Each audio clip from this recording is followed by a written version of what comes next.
આ વાતનો ગ્રીવન્સ રાખી અને કિસ્સા જામનગરની અંદર આ બીજો બનાવ છે 2000 કાયદાકીય પ્રક્રિયા અનુસરી અને તાત્કાલિક આપણે Arunbhai Pale president Jamnagar bar association Bharatbhai Suva તારીખ 13/3/2024ના રોજ વકીલ મંડળના સિનિયર એડવોકેટ શ્રી અરુણભાઈ પાલેજાની નિર્મમ અને ઘાતકી રીતે જે હત્યા થયેલ છે તે અનુસંધાને આજરોજ જામનગર વકીલ મંડળના સભ્યોની મિટિંગનું આયોજન કરેલ હતું અને તેઓને શ્રદ્ધાંજલિ આપવા માટે જામનગર વકીલ મંડળના તમામ સભ્યો વકીલ મંડળમાં ભેગા થયેલ હતા.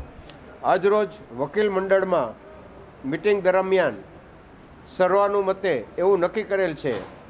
કે જામનગર ઉપરાંત ગુજરાતના ઘણા તાલુકા જિલ્લાની અંદર વકીલો ઉપર વારંવાર હુમલાઓ થતા હોય અને ઘણી જગ્યાએ ઘણા તાલુકામાં જિલ્લામાં વકીલોની હત્યા પણ થયેલ છે. જામનગરમાં બીજો બનાવ છે અને એક વકીલ જે ન્યાયથી વંચિત લોકો માટે એને ન્યાય અપાવવા માટે લડતો હોય, જો એની સુરક્ષા એની સલામતી એને જ ખતરો હોય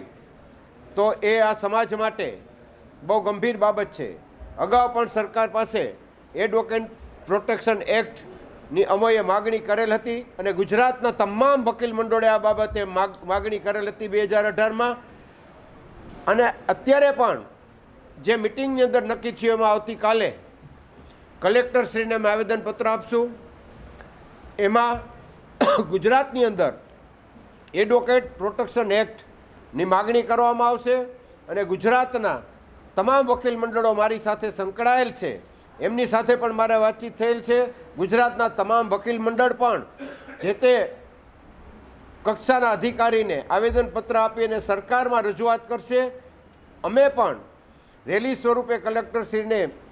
આવતીકાલે આવેદનપત્ર આપશું અને એમાં અમારી માગણી ગુજરાતની અંદર વહેલામાં વહેલી તકે એડવોકેટ પ્રોટેક્શન એક્ટ અમલમાં લઈ આવે અને વકીલોને પોતાની રક્ષા માટે પ્રોસિજર પૂરી કરી અને જે કોઈ માગણીદાર વકીલ હોય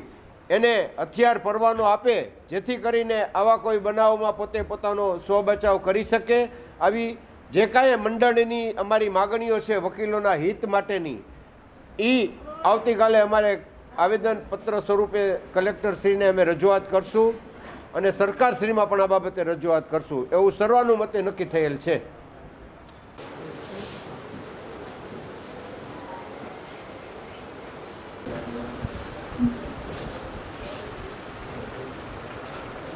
એટલે આ જે બનાવ બન્યો જે તે વખતે કિરીટભાઈનો, ત્યારે ગુજરાતના તમામ પ્રેસિડેન્ટ